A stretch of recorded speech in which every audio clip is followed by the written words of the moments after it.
Hey everyone, you're listening to Party Time, My Golf Story with Kevin Walsh, and whatever special guest he has today, you can check me out on episode 9 of the podcast. Today I'm wearing Grayson clothes while I'm out practicing because I believe in look good, play good, and follow me on Instagram, Sophia Warren Golf, and hope you enjoy the rest of the show.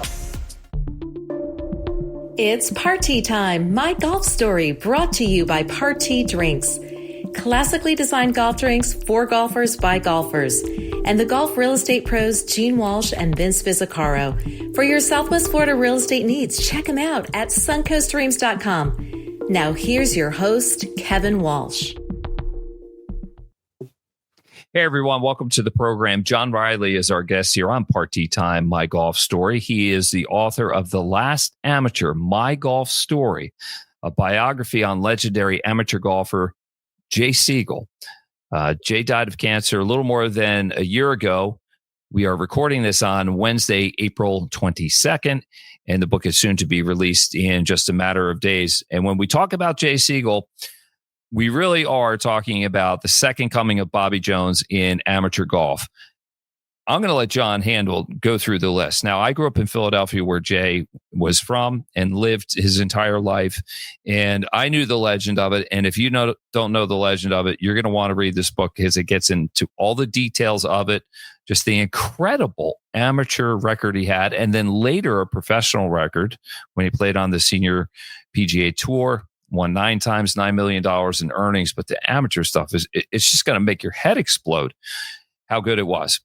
Before we go any further, if you have not subscribed to the podcast, would you do so? That makes a big difference to our sponsors. And it also helps with the algorithms. Folks, it's all about numbers. It's all about algorithms and all that stuff. So if you don't mind, if you would take a moment and do that, it would go a long way. Big thanks to Party Drinks. If you're looking for a drink alternative on the golf course, try a Party for golfers, by golfers. This is much better than the stuff named the hard seltzer stuff named after a time of day and crustaceans. All that jazz. Party is for you. If golf real estate purchasing is in your plans, no better time to buy than right now, especially in Lakewood National Golf Club, where this podcast originates from. And nobody better than the golf real estate pros of Gene Walsh, Samantha Walsh, and Vince Visicaro from suncoastdreams.com, a division of Fine Properties. And if all that golf and all that golf talk has you tired, then go to BioLit Spa in downtown Sarasota. Get yourself a massage, cold water plunge, hot tub, red light therapy, all that great stuff. It's all there for the taking. My man, John Riley, joining us from Wilmington, Delaware. Well, first of all, let's talk about the grilling session. You had a grilling session. How did the burgers come out? They're good, medium rare.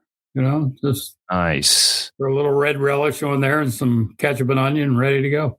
Okay, so you are the grill master at home. Like when it comes to anything on the grill, do you let anybody touch the grill? That is your domain. That's and my nobody domain. goes near. Yeah. Good stuff. I don't do a lot, but I do that. Okay. Perfect stuff.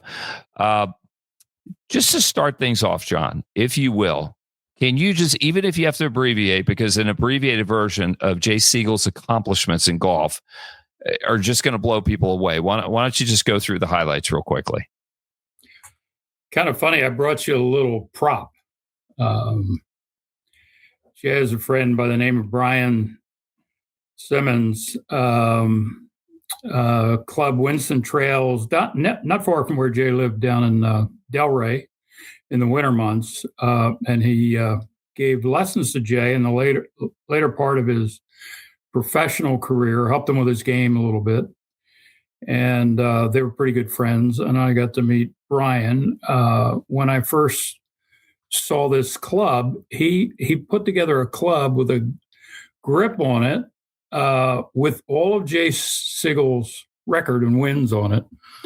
And it's it's pretty amazing. You just start up the top, and it has Pennsylvania Amateurs 11 times, Pennsylvania Amateur Champion. And then he stopped playing in 79. This is 3 years before he won his first National Amateur Championship. Philadelphia Amateur twice. The Porter Cup in New York 3 times. Sunny Hanna Amateur 3 times. British amateur, 1979, beat Scott Hoke in the finals. U.S. amateur twice, U.S. mid-amateur 3 times, Northeast amateur 3 times. Great tournament up in Rhode Island at one of my Philadelphia Open 6 times, Pennsylvania Open 4 times. Of course, there's a lot of things that aren't on here, but so it wasn't hyperbole what I said in the beginning. It's going to make your head explode just how good he was. No, I mean, you can add to that. How about 9 Crump Cups? 9 at Pine Valley. Okay, there we go. Multiple Masters appearances. Another national field. Yep. 9-time Walker Cupper. 11 Cup. Straight Masters. Low amateur 3 times. Low amateur in the U.S. Open. Low amateur in the British Open, the Open Championship. Holy smokes. Okay. So when people used to joke in Pennsylvania, like about, hey, are you playing in the J next week? They were referring to the Pennsylvania Open or the Pennsylvania Amateur because he won all that stuff so many times. They could have named the stuff after him and it wouldn't have been a stretch. The book is about to be released and there's a Fred Ridley quote in it, and I know he's going to be there at the release of the book. 2-part question. First of all, how did that come about? Well, first of all, Jay gave me a list, maybe 20, 25 people in the world of golf, and with their phone numbers or emails, and said, you may want to talk to them during the course of the book. And back in March of last year, 2025, about a month before Jay died, he said, have you talked to Ridley yet? He was interested in me talking to Ridley. And I said, well, Jay, I can't help but think that Ridley has his hands full getting ready for the Masters. And I feel a little funny about, contacting him now. And typical Jay, he just sort of nods and grunts. Okay. Mm-hmm. kind of the way he was. But he probably asked me another time, oh, did you ever talk to Ridley? No. Jay, I'm waiting until after the Masters. And things were going downhill for Jay at that time, at Masters time, although he did do an interview with Harry Donahue on April 1. So only 19 days before he passed. And it was all about the Masters. We did an event in Philadelphia for the first tee of Philadelphia called Philadelphians at the Masters. And the feature attraction was an interview with Jay, who wasn't going to be with us in another 19 days. But he got himself up for that. It was kind of funny, not funny, but just interesting as I would speak back and forth with Jay. He wanted to know the questions that were going to be asked. He was still undergoing chemotherapy. He would take a nap in the afternoon. He would say to me, now I'll be okay from this hour to this hour. And so we kind of worked everything around that. And Harry, my great friend Harry, was no longer with us. The first question he asked him was something that we didn't talk about. Oh, Jay, who'd you play with in your first round at the Masters? And you could just see Jay going, oh, no, I can't remember. It was so long ago, Harry. So anyway, that was kind of the start of that adventure. But where were we now? Sorry. So getting in contact with Fred Ridley, the chairman of Augusta National. So Jay's pestering you about, did you get in touch with him? How did you eventually make a connection with him? So and what did it lead to? Now, remember the drama at Augusta last year. Rory wins, finally accomplishes the Grand Slam, finally wins the Masters, the emotional playoff with Justin Rose. It was, certainly one of the great Masters of all times, I think anybody would say. And then it was almost the same drill again this year, just didn't have the Grand Slam involved. So, I'm thinking to myself, I've never met Fred Ridley, doesn't know who John Riley is. And I'm thinking geez, I better give him more time. But I know Jay is kind of anxious. Did you talk to Fred? And, it's not clear. I'm just down to the point where Jay and I were only trading texts back and forth. And I put in I had his email, and I emailed him not Monday after the Masters, but Tuesday after the Masters. And I introduced myself. I said who I was. And of course, I put Jay's name in the subject line. Within 10, 15 minutes, a note comes back from Ridley. How about 4:00 tomorrow? I will send you a Zoom link. And the next day I spoke to him for 45 minutes, face to face. He was already home in Tampa, calling me from his office. And he was all Jay. It was like we talked for, 2 minutes about Augusta. Obviously, he was very pleased with the tournament. And then we moved on, and, he filled the next 45 minutes with Jay stories and his Jay stories. And it was just, it was great. And I had occasion to follow up with him multiple times over the last year. And then when we were considering, when we do this book launch at Aronimink, might be a great idea to have either a panel or have a important speaker, connected to Jay. And the first name that I wrote on a list of names was Fred Ridley. And there were some great names on that list.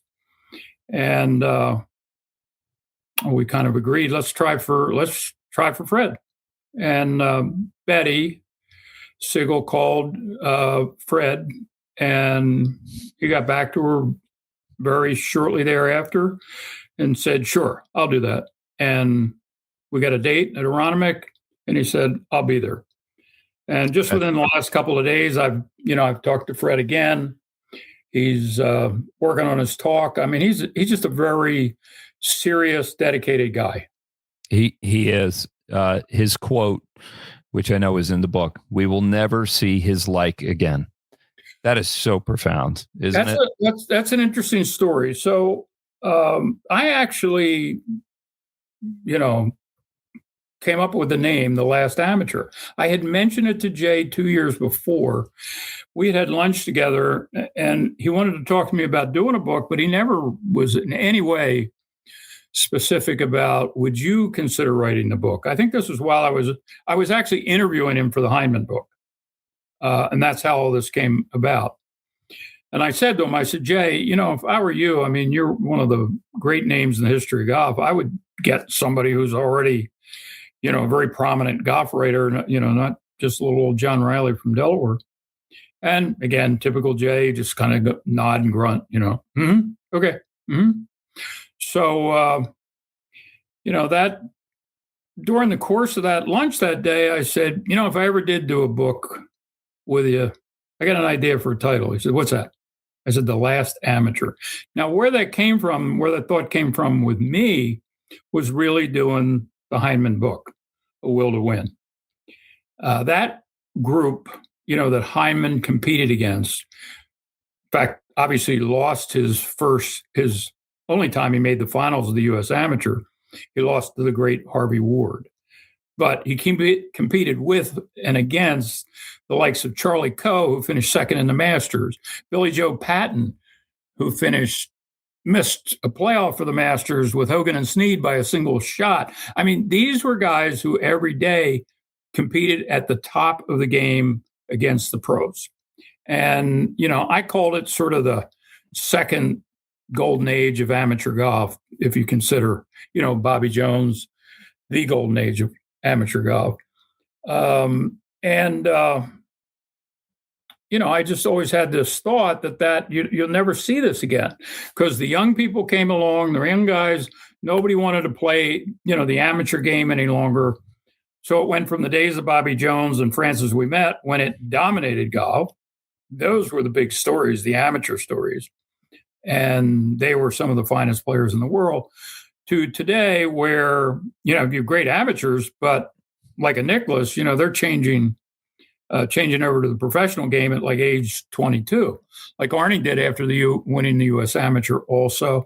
But then the next generation of the young kids, particularly as a result of Palmer, television, and money, said, well, I'm not going to stick around and try to win the Northeast Amateur. I'm going to, as soon as I get out of school, I'm going to go play the golf tour.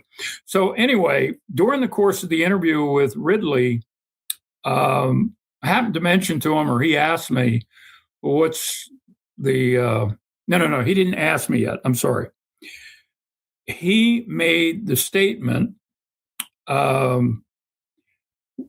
in talking about this dynamic of what happens in the game today and how you don't see people like Jay anymore. And that's when he came out and he said, the amateur golf will never see his like again. And I said, Fred, that's kind of interesting that you made that point, because the working title of the book that Jay and I have agreed on, although we haven't finalized it, the working title of the book has been The Last Amateur. And Ridley said, yep, I see that. I can see that. We'll never see anybody like Jay Sigel again.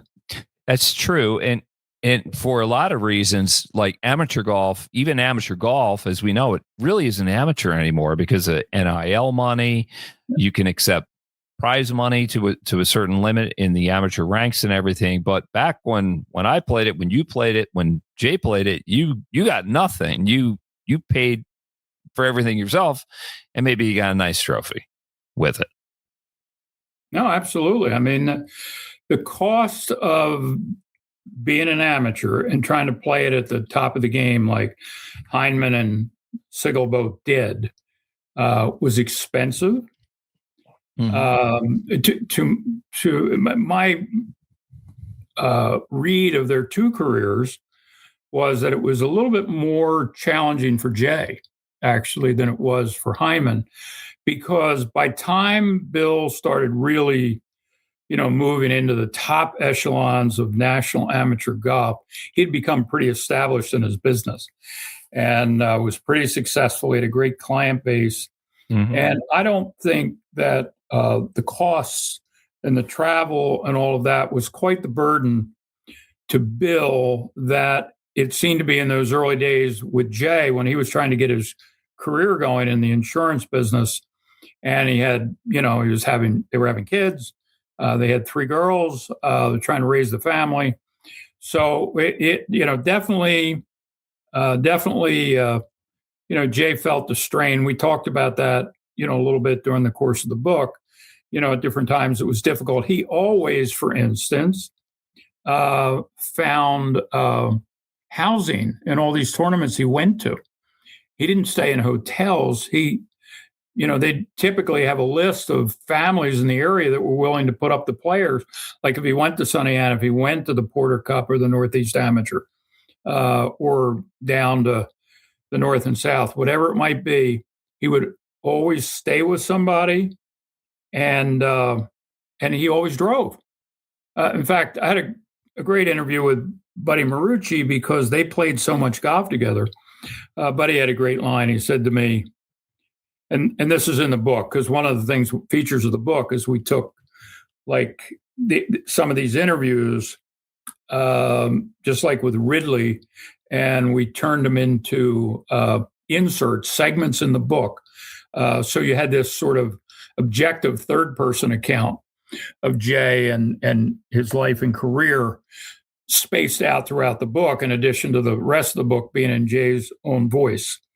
And Marucci said to me, he said, we played together as partners a lot. We were opponents a lot. And they said, and I have to tell you that partner part went much better than the opponent part, but that was not unique to me. So he, and he talked quite a bit about, the matches with Jay. In fact, one of the features of Jay, to a lot of people in the game, was sort of the intimidation factor. He was so quiet. He was so stoic. He was so in control. He was so good under pressure, that he just had a kind of an aura about him. And a lot of people talked as I went through the book about him being intimidated. And he was a big guy. Marucci said, well, and obviously Buddy, among other things, is famous for taking Tiger to 36 holes in the U.S. Amateur Final. Mm-hmm. So Buddy can play golf. But he said, people would say that Jay was intimidating in the amateur game the way Tiger was intimidating in the professional game. And he said, but I never saw it that way. Simply put, I would say they were just better than the rest of us. Just simple as that. And that's a quote actually in the book from Buddy, actually on the back of the book cover. There you go. I can show it to you right there. Yeah, show me the front of the book and hold up the front. That is such a good picture. Was that the second U.S. Amateur that Jay won? Yeah, that's right. That's out in Chicago. Back to back, by the way. Yeah, and he won. Typical. That's another thing about Jay. He won a ton of matches in extra holes and overtime. He just refused to lose. But he also crushed opponents. I mean, both of his wins, both finals of the U.S. Amateur, he won 8 and 7. He just didn't give people a chance.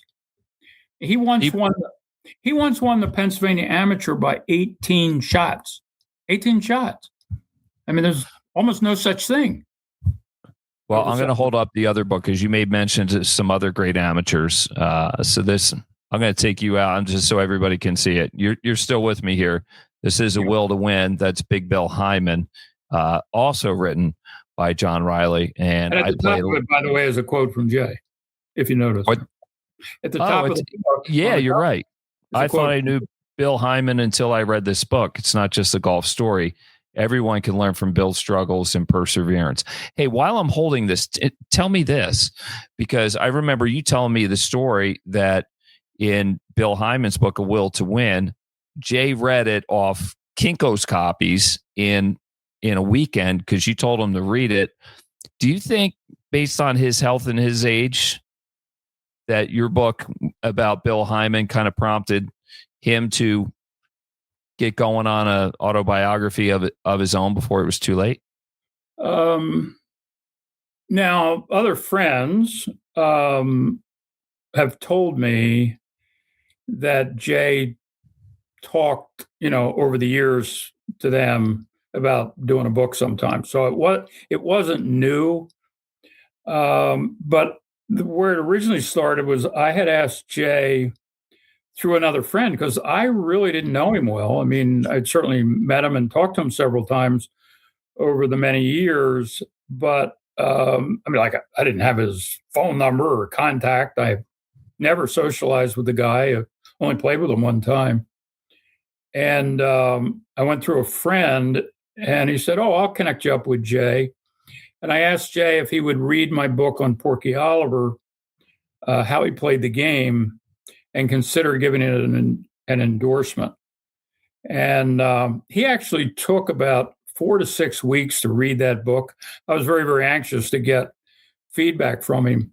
But he loved the Oliver book, and he loved Oliver the character. In fact, when he first heard I was doing a book on Hyman, he goes, "I don't understand. Why are you doing a book on this guy? He's nothing like," and he points to the book on Oliver, and he goes, "He's nothing like this. Hyman's like me. He's like beige like me," like he didn't have this sparkling Porky personality. And I said, "I don't know, Jay. I think when you read the book on Bill, even though you knew him a little bit, you'll find out you didn't know him that well." And stop for a second, John. That's the beauty of a book, is because you hold it in your hands and you have time to reflect on it. And once it goes down, there's some thought and just all these things, descriptions and everything sound so much and read so much more profound. Would you agree with that? Oh yeah, no question. I mean, I'm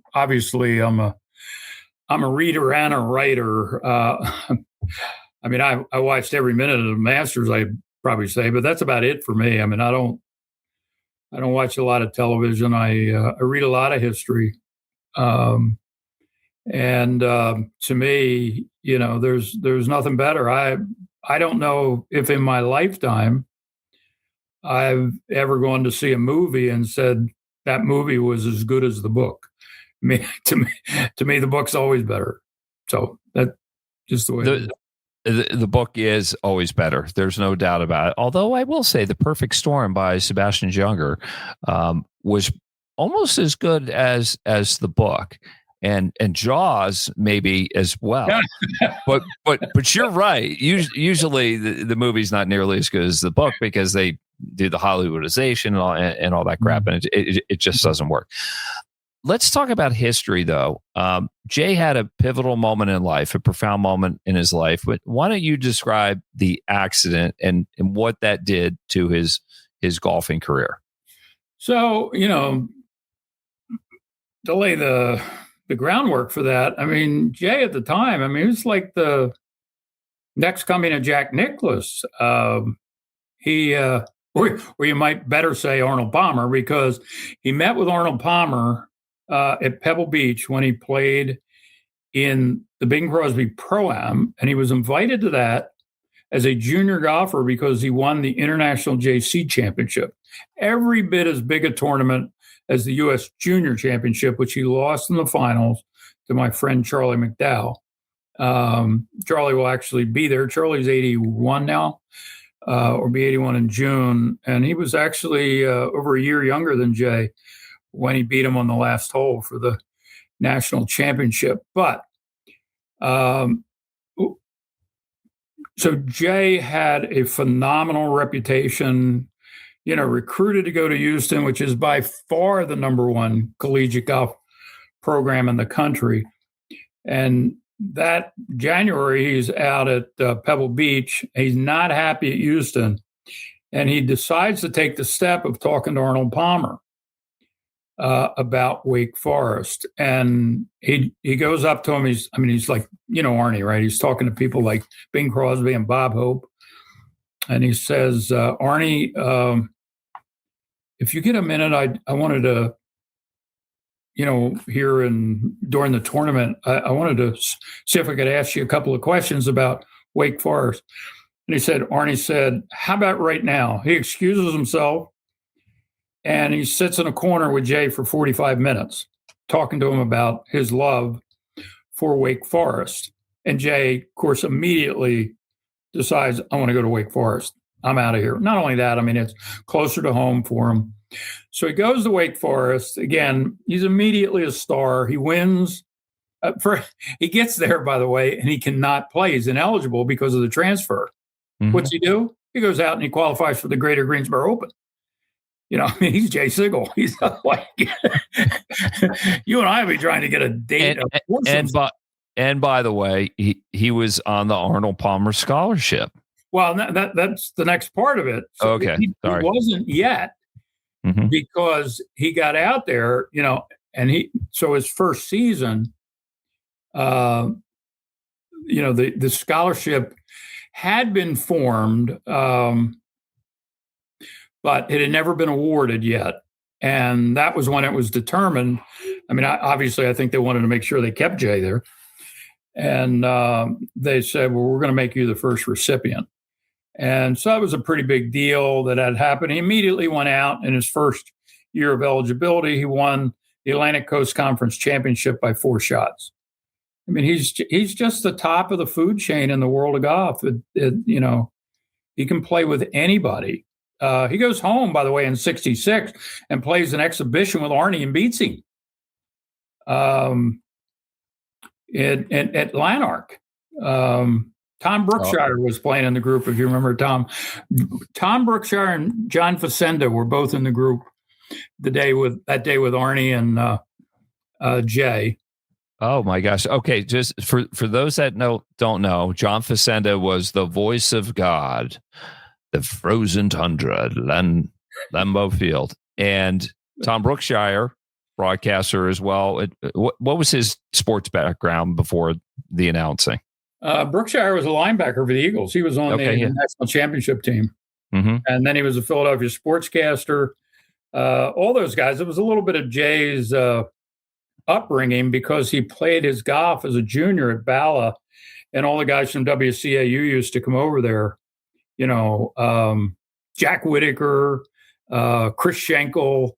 These are the guys that, kind of put their arm around him as a boy and gave him some counsel and advice. And wow, what a place to be. Now, for those that are not, for those outside the Philadelphia area, Bala is this little club just on the edge of Philadelphia, right by City Avenue.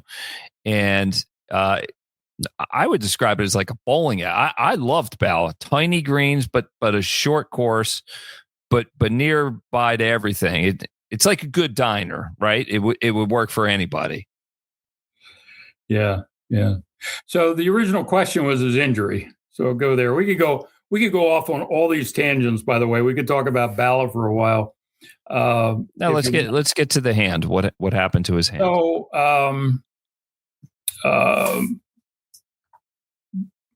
So the golf coach. So Jay is behind in school, and instead of going home and playing golf and doing some caddying all summer long, he has to go to summer school. And this is right after he won the ACC championship. He has to go to summer school. And he's going back to, he was in a fraternity, KA, and he was going back to the house where he was staying. There were some people staying there during the summer, again, going to summer school. And he was in a rush because the golf coach dropped him off kind of like out front, as I remember the story, and Jay ran in to change his clothes. He had picked them up from class, and they were headed to the course. And I guess there was a student coming the other way, and Jay put his hand out, and his hand went right through the glass. Of course, when those things happen, at first you don't know how badly you're injured. He grabs his hand, not understanding how badly he has been cut. But it's going to take 90 stitches in a 3-hour operation to close this wound. And with blood all over the place, he runs out to the car, and the coach thinks he's kidding, like he's covered himself in ketchup. He's telling Jay, stop fooling around. Then all of a sudden he realizes that he's not kidding, and Jay is going into shock. So he takes him over to the athletic building where the trainer is. The trainer immediately throws a tourniquet on Jay's arm. And the trainer happened to know like the home telephone number of the one orthopedic surgeon in town, and gets him at home. And the guy rushes into the hospital and begins this 3-hour operation. The cuts were so bad. The kid that was coming the other way, his fraternity brother, at one point, they sent him back to the fraternity house to retrieve the skin. They needed to sew it back onto his hand and his finger. So, wow. But he had left flesh all over the glass and on the door. So they put him back together again. He was in the hospital for 9 days in recovery. And father picked him up. They took him home. They put him in a very awkward cast where his arm, so it's his left hand, and was pointing up in the air, if you can imagine that, and all casted together so he couldn't move it. And one of the reasons for that is because the cut had severed the ulnar nerve in his hand, which obviously provides the flexibility and the feeling in the last two fingers of your left hand. Obviously, completely critical to the golf swing and being able to hold onto a golf club.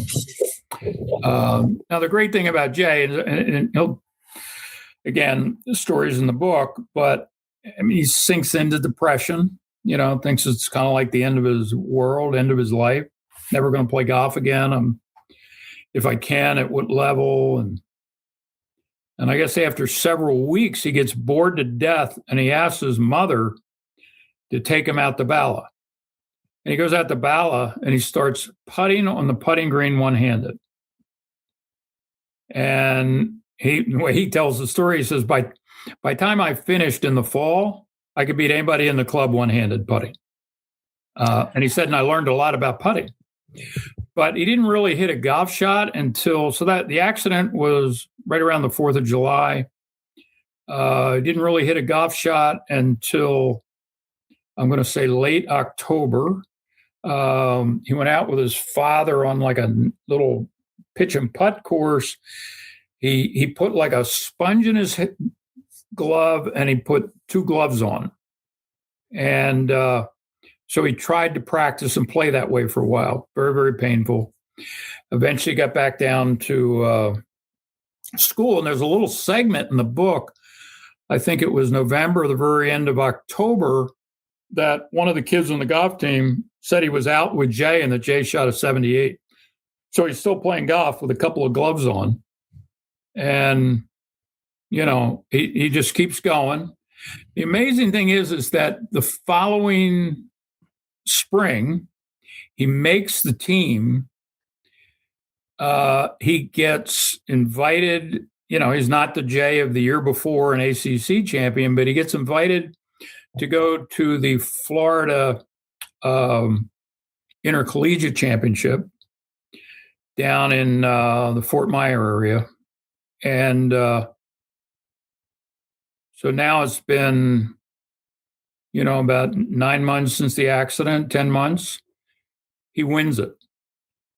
And it almost wasn't a good thing for him. He won it. And then after that, he just keeps, having these setbacks all the time, and he continued with a lot of pain. Actually, his pain never went away, and he never had full feeling restored in his hand. I spoke to his senior tour caddy, guy by the name of Kirk Rothrock,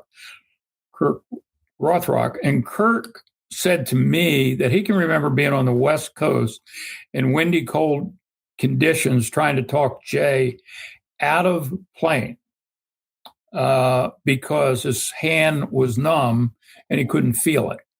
And the reason he was trying to talk him out of playing, even though Jay wanted to continue to play, is that it actually, if you didn't finish in the money, that sort of thing, it hurt your tour status. So he literally was like not helping himself at that point in his career. So that's all those, 30, 40 years later, he's still dealing with the pain in his hand. Wow. And then after that, he got his game back, won 2 U.S. amateurs, played 9 Walker Cups, won 3 mid-amateurs, played in 11 straight Masters. It's just a testament.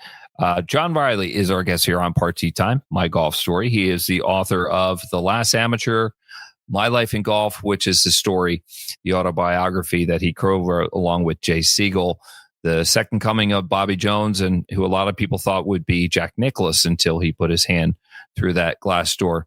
John, we're running a little bit late. Would you mind sticking around for a 2-part thing? Can we just thank the sponsors and then we'll just continue with the interview in just a couple minutes? Sure. All right. John Riley has been our guest here on Part T Time, My Golf Story, and his book is just about to be released. We're recording this part 1 version on Wednesday, April 22nd. I want to get something off and get that up. If you're interested in the book, and you should read it. If you are a fan of golf, especially amateur golf, this is the first book you should read. Run to get it. Don't walk to get it. Big thanks to our title sponsor, Part T Drinks. If you're looking for a drink alternative on the golf course, try Part T. For golfers, by golfers. If golf real estate is in your plans, then get in contact with the folks at suncoastdreams.com. Gene Walsh, Vince Vizzacaro, and Samantha Walsh, a division of Fine Properties in the greater Sarasota area. And if all that golf and golf talk has got you tuckered out, check out Violet Spa in downtown Sarasota. For John Riley, I'm Kevin Walsh. Part 2 coming up soon. So stay right here.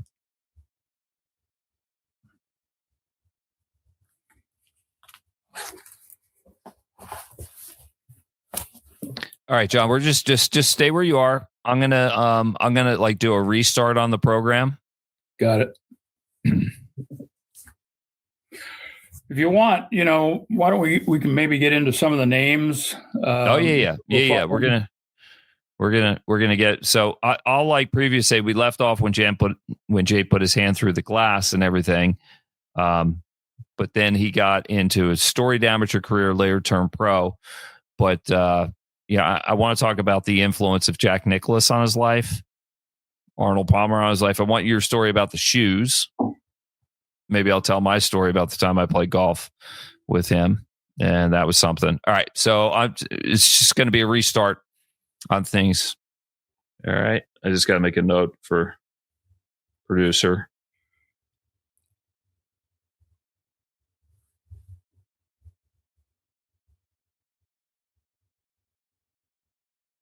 All right, so it's just going to be like the beginning, John. You're going to disappear, but I still got you, and we're still recording. Yeah. All right. Okay, Andrew. This is the restart. Coming down 3, 2, 1. Hey, everyone. Welcome to the program. This is part 2 of our interview with John Riley. He is the author of The Last Amateur, My Golf and Life, which is the autobiography of the late Jay Sigel. Who was Jay Sigel? He was the second coming of Bobby Jones. He was thought to be the next Jack Nicklaus until an unfortunate accident in which he put his hand through glass and hurt his hand so badly, had a lengthy surgery, 90 plus stitches and everything, long recovery, and then went on even after that to play some of the greatest golf in his life as an amateur, 2-time U.S. amateur champion back-to-back, won a British Amateur Championship, 3 mid-amateurs, 9-time Walker Cupper, Walker Cup captain, just absolutely golfing royalty. Big thanks to our title sponsor, Party Drinks. If you're looking for a drink alternative on the golf course, try a Party. For golfers, by golfers, and way better than those crappy seltzers that you've been drinking on the golf course. If you do not have Party at where you play golf, then get in touch with Paradise Craft Distributors, a division of Fine Properties, which is Paradise. I'm mixing things up. Paradise Craft Distributors is the exclusive distributor of Party across the state of Florida. So talk to the beverage staff, talk to the golf staff, and get yourself set up with some Party. If golf real estate is in your plans, the Golf Real Estate Pros of Gene Walsh, Vince Vizicaro, and Samantha Walsh from SuncoastStreams.com, a division of Fine Properties in the greater Sarasota area. They can get you all taken care of with that. And if all that golf has got you tired and everything, go to BioLit Spa in downtown Sarasota, and they'll help you on the road to recovery. All right. And one more thing. If you haven't subscribed to the podcast, then do that. That helps with the algorithms, and also tell a friend about it. John, welcome back. I enjoyed part 1 of our interview with you with your book, The Last Amateur, My Golf and Life, Jay Sigel.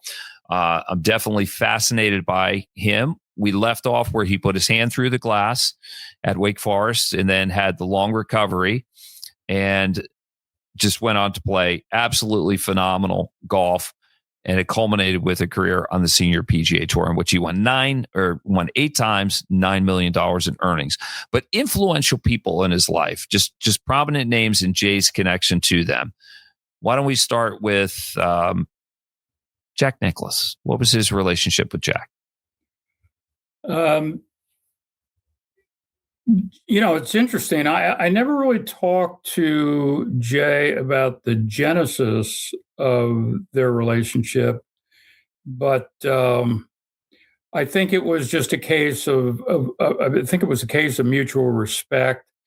In some ways, Jay, I would say, emulated Jack.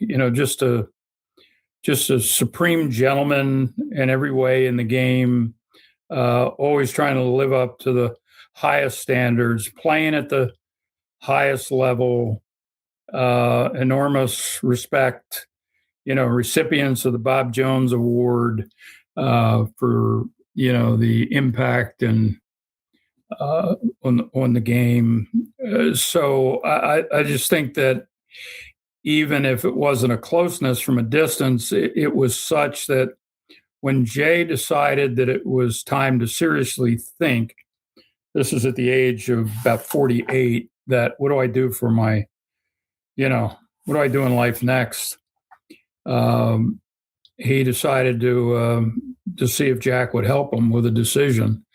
And he went and he actually spent 2 days with Jack. They played golf together. He spent time with Barbara.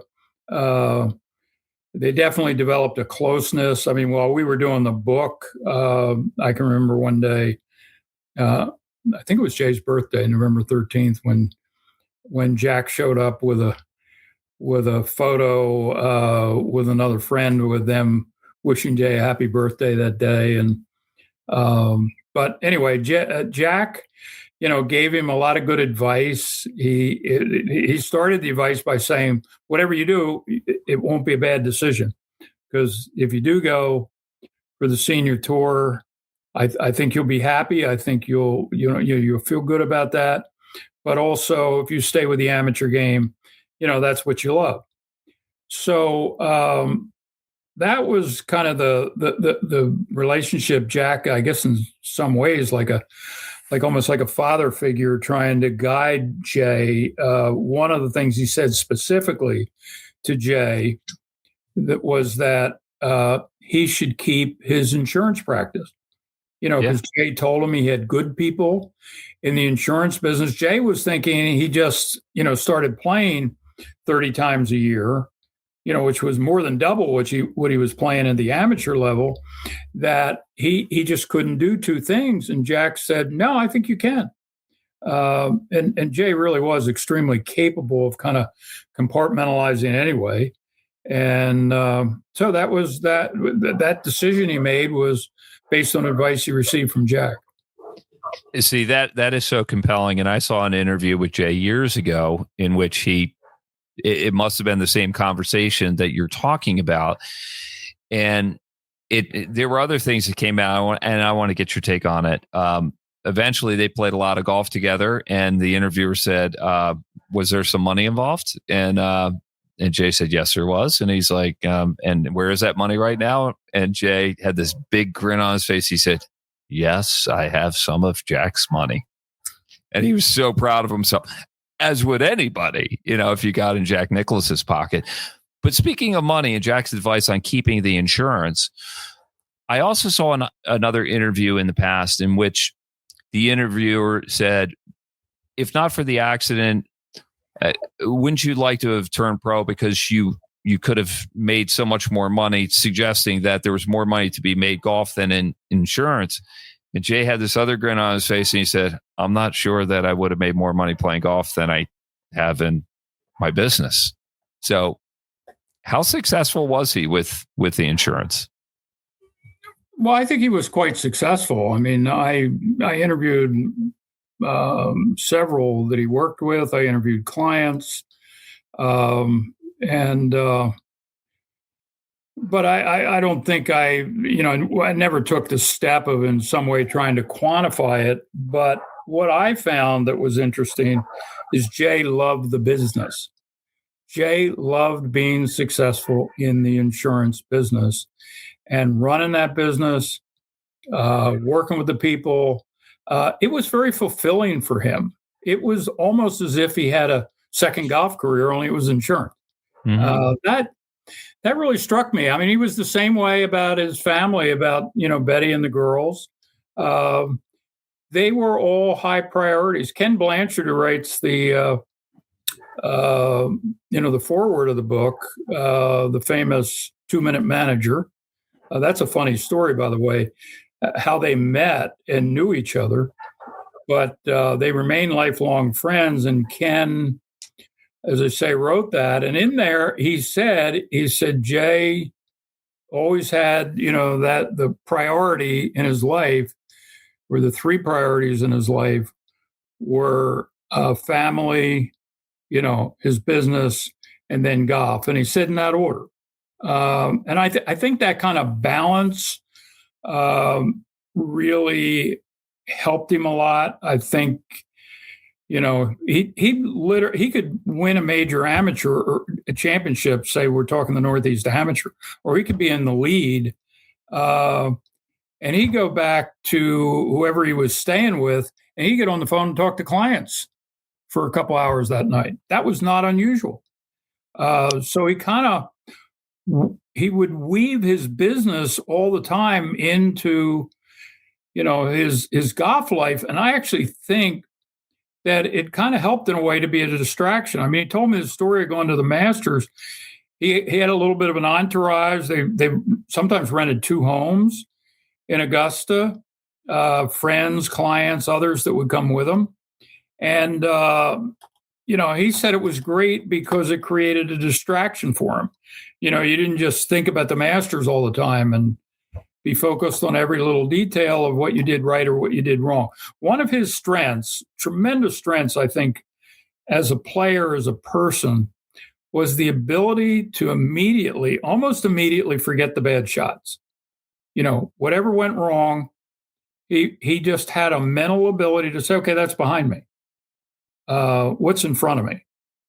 And he did that with, phenomenal success all his life. In fact, at one time, I was doing some research on after he had the comeback at Wake Forest, and I think it was the next time he played in the ACC championship, which was at Pinehurst number 2, and he went out and he birdied the first hole. And in a way, he's defending champion because he missed the following year. And he birdies the first hole, and he then proceeded to go triple bogey, double bogey, bogey. It may have been a little bit later in the round, but it was a very un-Jay-like blow up. And I asked him about it, because we were working on that part of the book. And I said, so what was your reaction to that? He goes, I don't remember that at all. I said, you blew up in the ACC championship. I mean, Jay Sigel makes triple bogey, double bogey. You have no memory of that at all? He said, none whatsoever. He says, I just always put those things behind me. I didn't think about them again. Well, I think that had something to do with his success and also his. You mentioned in part 1 the intimidation factor, and I wonder if we could drill down a little bit deeper on that. The one time that I played golf with him, it was competitive for me because it was a junior golf tournament. He was one of the sponsors. He was at the peak of his game. He was just removed from his U.S. amateur titles and everything. And I just remember seeing he had huge feet. His feet were like enormous. Maybe 13 or 14, but I'm like, God, this guy has big feet. And he could really hit it. But I thought he would talk more than he did. And I realized, man, he's just really into his golf. Now, the juniors, we were competing, but he was one of the sponsors because it was an Insurance Youth Classic and Jay was an insurance guy. But I think am I capturing the person that I think I know with the person that you found out by dealing with him, writing the book with him, and then others who knew him, just his demeanor on the golf course? His demeanor on the golf course was pretty famous. He was described in so many different ways. Probably the most common term I heard was stoic. Writers wrote about it all the time. And it did spill over into this idea that he was intimidating. And a lot of folks would talk about that. He certainly wasn't talkative. He just focused on his own business. He had this mentality that, that he didn't want to talk. He just wanted to, show what he could do with his game. And that's what he did. Interesting, when he played Scott Hoke in the finals of the British Amateur, it's like you'd say, okay, well, people wouldn't warm up to Jay because he was so quiet. He didn't engage with people. He was standoffish. It was just who he was. But, the Brits seemed to love that, particularly as compared to Scott Hoke, who wore all his emotions on his sleeve and was just going all over the place. So you ended up with the whole crowd, in favor and thrilled that Jay's, beating Scott Hoke. and getting down on Scott Hoke the whole time. Jay and Scott seemed to have a really good relationship. In fact, they were partners in the Walker Cup just before that. And Jay's golf clubs did not arrive. And he actually played out of Scott Hoke's bag for a day or two before they went on and became partners when his clubs finally showed up. No, that was who he was.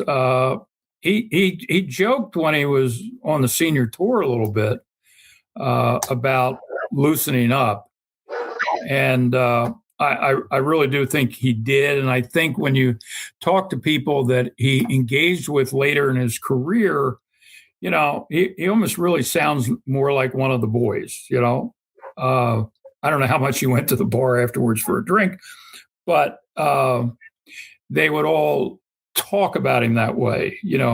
Fun to be around, subtle sense of humor, very warm person, good guy, caring about important things in life, their families. And so he had that side to him. But I think when he was competing, I think part of it was an outgrowth of the fact that he had so much trouble with match play early in his career. I mean, he lost 2 Philadelphia Juniors in the finals.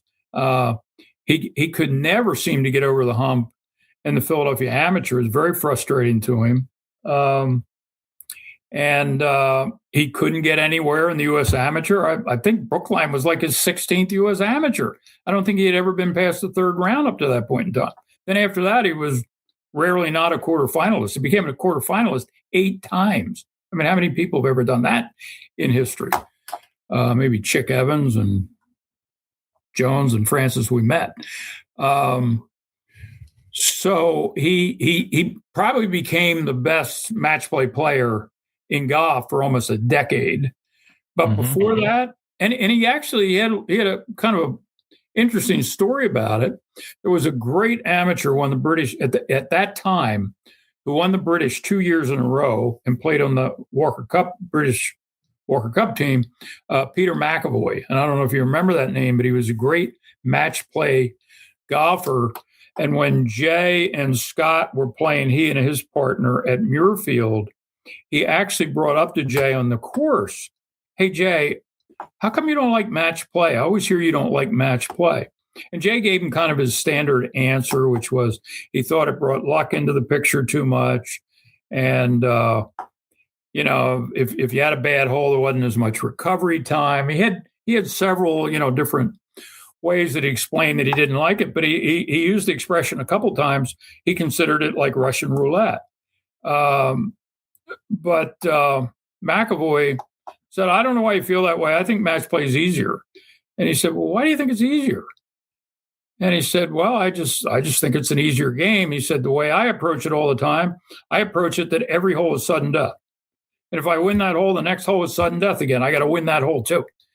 And that was literally the week before Jay played Scott Hoke. He had never won a national championship or a championship at that level. And the next week, he wins the British Amateur, wins the amateur championship. Sometimes it takes a conversation. There was no stopping him after that. None. Yeah. Oh, yeah. You can say that again. What's the story with you and golf shoes and Jay? I do tell that in the introduction. I do. So it's Jay's voice with a whole series of inserts from Jay's peers, caddies, and others throughout the book. But I do write both the intro and the epilogue. And I do tell the story in the intro just to give a little bit of personal touch to it, that my brother and I, when I was in college, he actually had a car. I had nothing, but we were both working for the same company that summer. It was one of those summer jobs to try to, money to go back to school.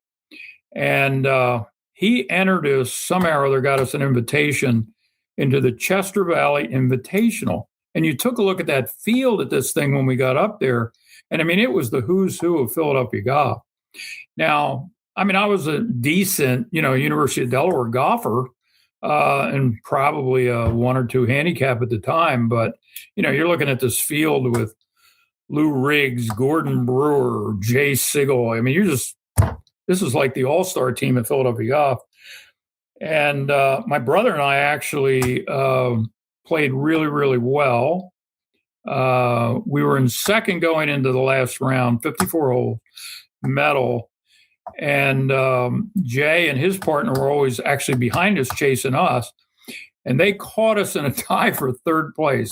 So we finished, I think, 4 back of Gordon Brewer's team and 1 behind the second place. And then it was us. And they had, as the prize for third place, was 2 pairs of golf shoes for the 2 contestants. And I mean, we didn't have 2 sticks to rub together. I played with hand-me-down clubs and everything else, and shoes were a mess. And thought, wow, look at those brand new golf shoes, brand new pair of FootJoys. I'd kill for these things. And they announce, since we're tied with Jay, they announced that they want to have a playoff. I honestly think that they just wanted to see Jay play the first hole. Of course, that was not good news to Kurt and I. Kurt and I went, oh, my God, how are we going to beat Jay Sigel? Even though in theory, we tied him for 3 rounds with his partner. You figure he's going to turn it on in on a playoff hole. And he was sitting like a table away from him. I had never met him in my life, just been reading about him all my life. And he gets up, walks over to her table, and he goes, "You 2 guys, the Riley brothers?"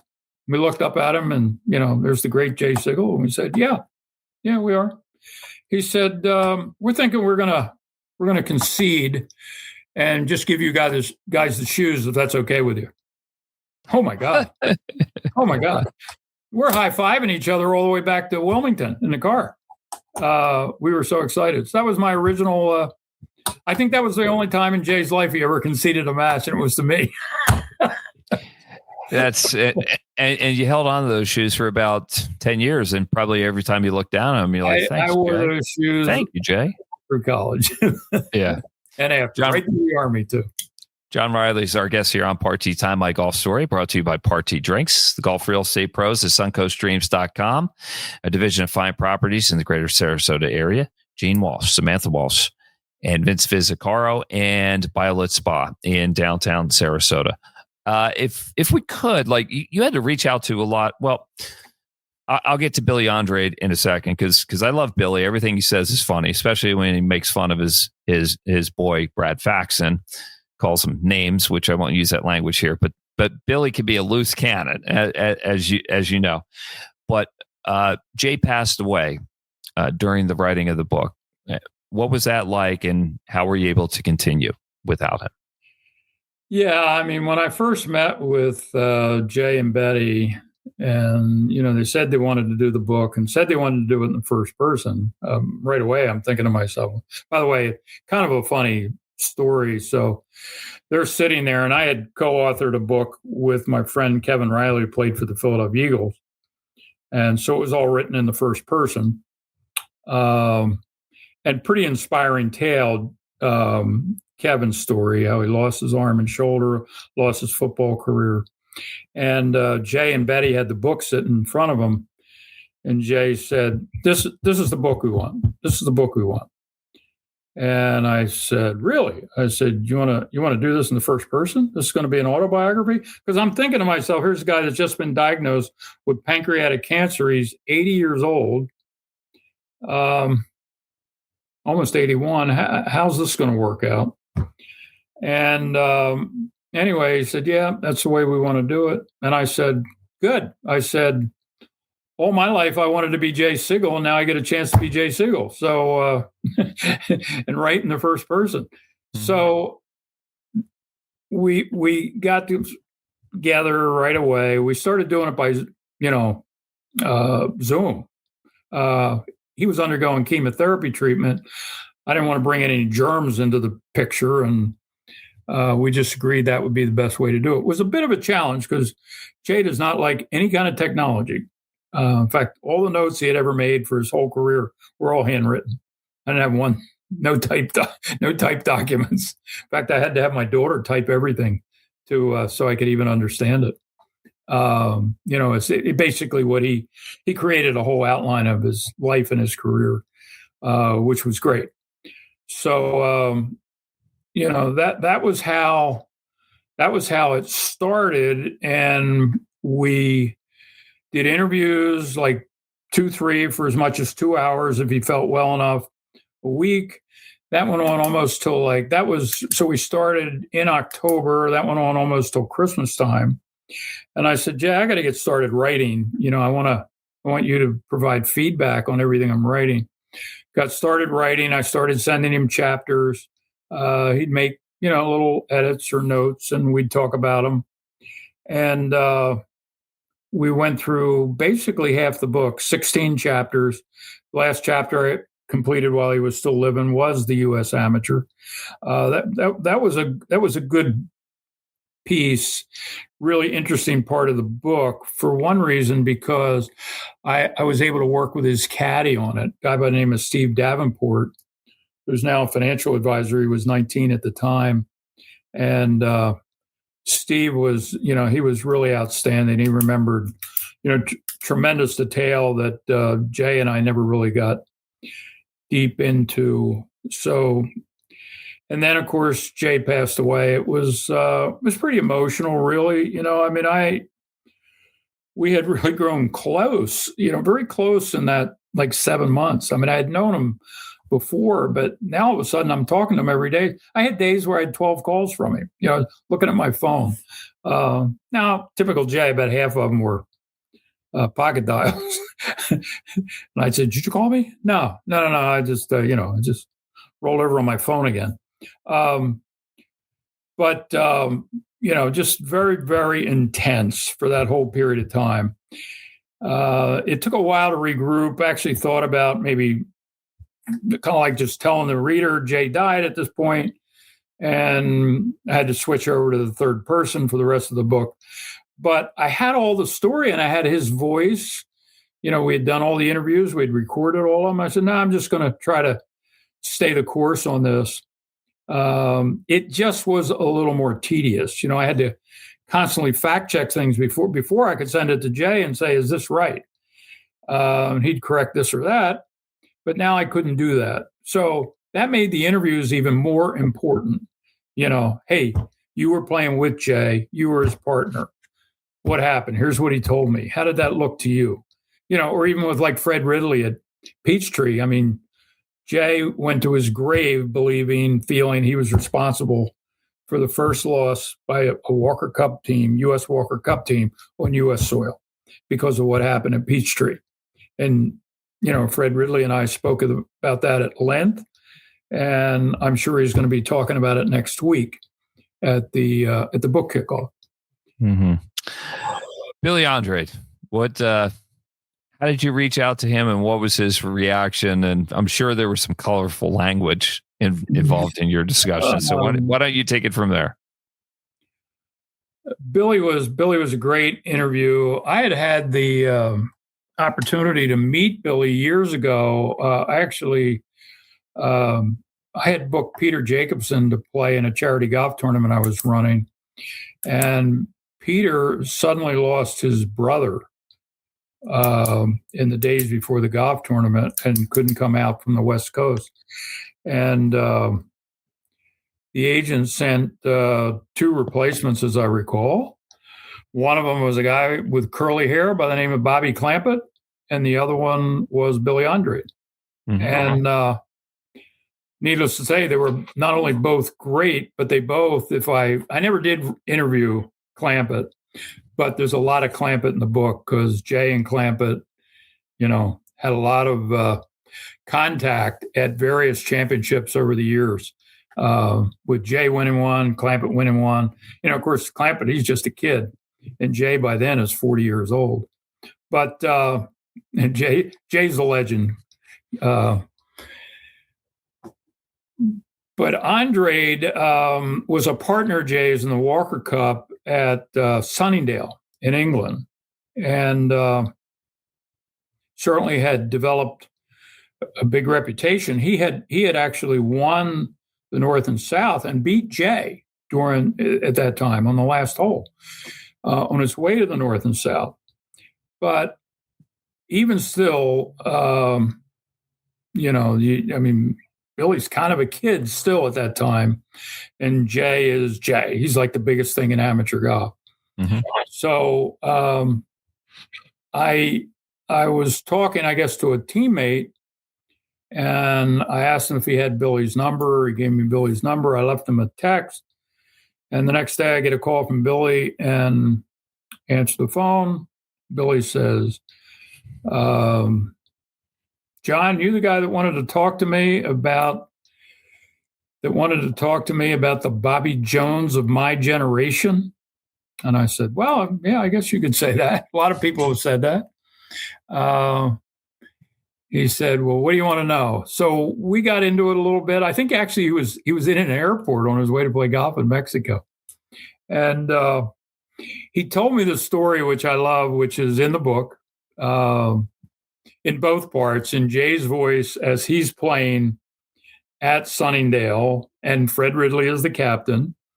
And Ridley comes to Billy and he says, Billy, I'm going to pair you with Jay.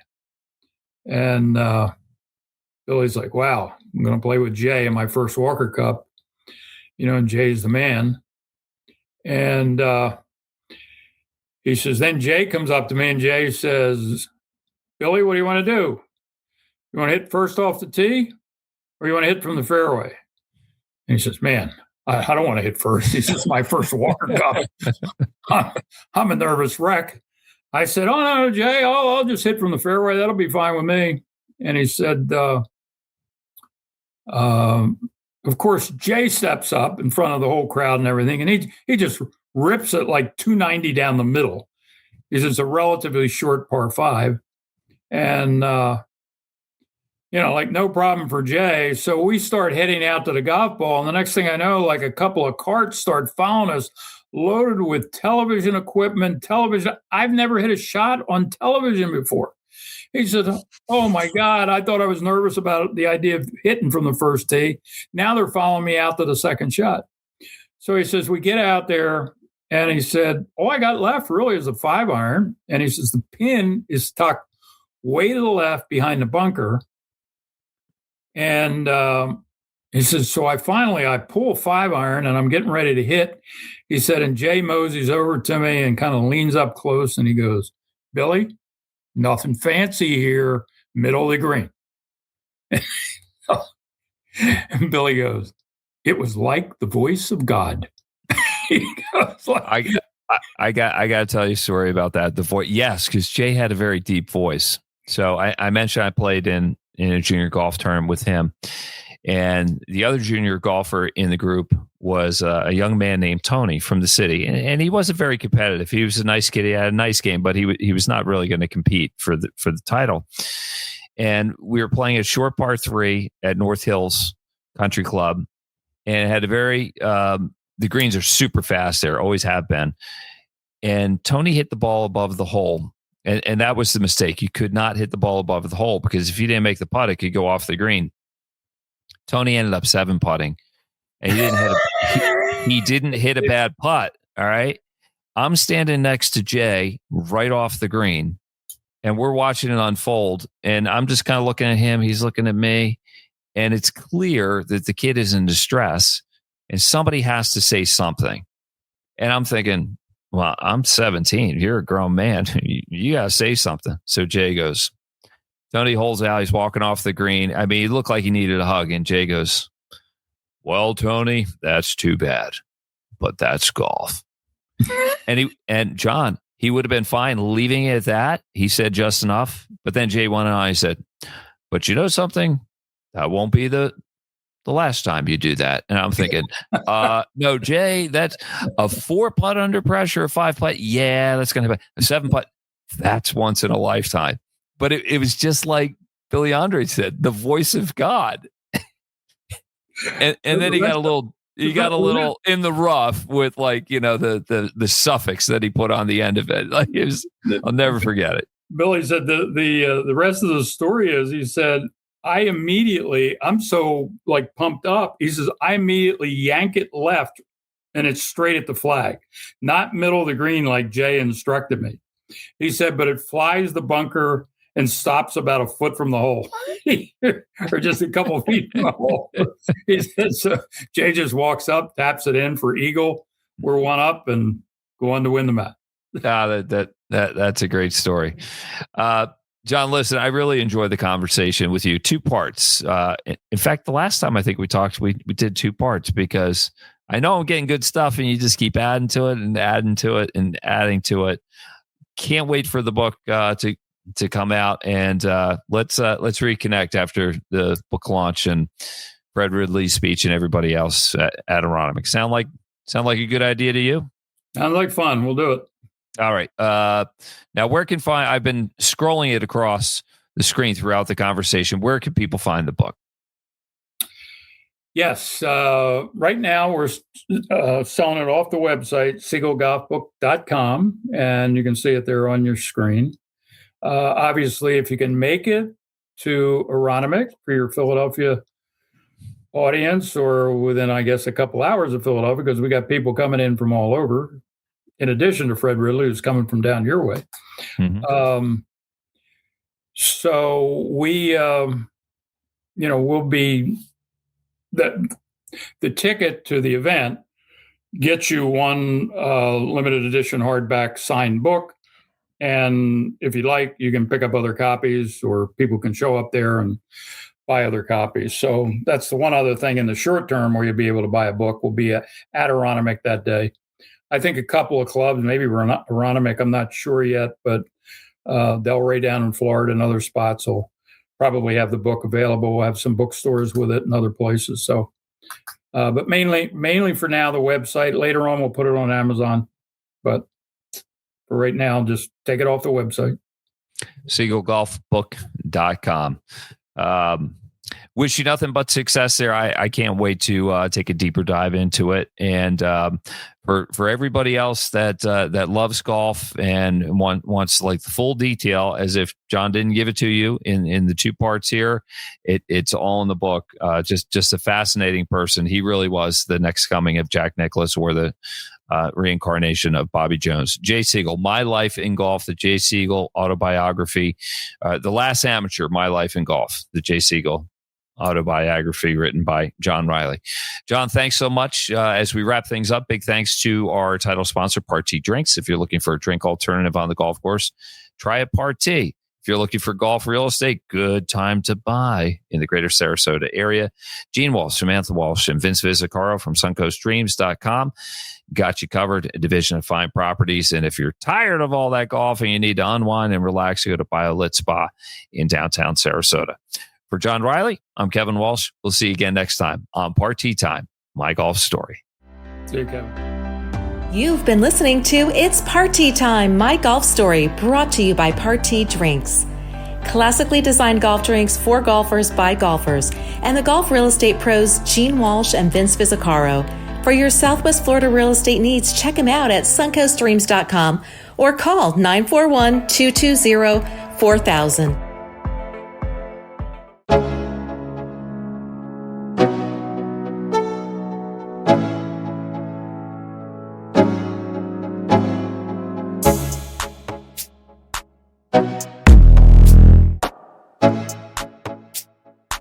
you